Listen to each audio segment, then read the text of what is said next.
Following in the footsteps of Donald Trump, Israeli Prime Minister Benjamin Netanyahu has shifted strategy on a ceasefire deal, even after Hamas publicly accepted the latest proposal from mediators. Nearly a week has passed since Hamas said yes to a temporary ceasefire in exchange for the release of hostages. Yet, Israel has remained silent, leaving families of the captives outraged and confused. Instead of the phased, partial agreements Israel had pursued for more than a year, Netanyahu is now demanding an all-or-nothing deal, one that would not only release all hostages, but also end the war entirely, on Israel's terms. At the same time, he is pushing forward with plans for a massive military assault on Gaza City. Israeli officials argue Hamas only made concessions because of this looming offensive, believing more military pressure could break the group further. But critics say this dual strategy of waging war while talking peace is a dangerous gamble. Families of the hostages accuse Netanyahu of sacrificing their loved ones.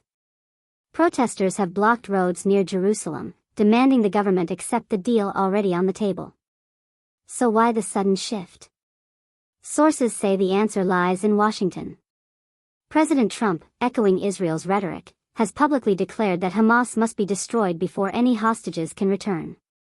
He recently wrote on Truth Social, "The sooner Hamas is confronted and destroyed, the better the chances of success." Shortly after, Netanyahu's office moved toward the new, comprehensive deal-only approach, a strategy that analysts believe makes a ceasefire almost impossible. Hamas has drawn a red line at disarmament, while Netanyahu insists on full Israeli security control over Gaza in any post-war future. Critics argue Netanyahu knows Hamas will never accept these terms, and that his true goal is to prolong the war, and his political survival.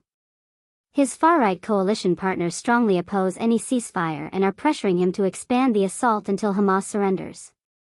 Meanwhile, families of hostages are intensifying their protests, accusing Netanyahu of setting impossible conditions and risking the lives of their loved ones.